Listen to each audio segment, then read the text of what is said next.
ఆకలి వేయని వారు ఇంట్లోనే దొరికే దీన్ని తింటే చాలు. జీలకర్ర ప్రధాన ఆహారంగా కాకపోయినా ఆహారానికి మంచి రుచి, సువాసన రావడానికి ఉపయోగపడేది దినుసు. దీనిలో ఆరోగ్య ప్రయోజనాలు ఎన్నెన్నో ఉన్నాయి. వాటిలో కొన్ని: తాలింపులో జీలకర్ర పడగానే ఒక మంచి సువాసనతో మనకు ఆహ్లాదం చేకూరుతుంది. జీలకర్రలో ఉండే క్యూమినాల్డిహైడ్ అనే రసాయనమే దీనికి కారణం. ఇది మన లాలాజల గ్రంథులను ఉత్తేజపరిచి ఆకలిని పెంచుతుంది.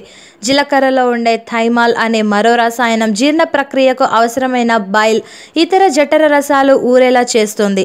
జీర్ణక్రియ బాగా జరిగేలా చూస్తుంది. అందుకే ఆకలి లేనివారు, అరుగుదల సమస్యలు ఉన్నవారు జీలకర్ర వాడితే ప్రయోజనం ఉంటుంది. జీలకర్ర గ్యాస్ ట్రబుల్ని తగ్గిస్తుంది. త్రేన్పులు ఎక్కువగా ఉన్నప్పుడు మనం తీసుకునే ఆహారంలో జీలకర్రను వాడితే గ్యాస్ సమస్య తగ్గుతుంది. జీలకర్రలో ఐరన్ పాళ్ళు ఎక్కువ. అందుకే ఋతు సమయంలో అధిక ఋతుస్రావం అయ్యే మహిళలు జీలకర్ర వాడితే వారు కోల్పోయే ఐరన్ తిరిగి భర్తీ అవుతుంది.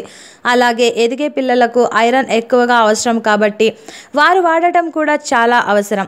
రక్తంలో కొలెస్ట్రాల్లను, ట్రైగ్లిజరైడ్లను జీలకర్ర తగ్గిస్తుందని ఒక అధ్యయనంలో తేలింది.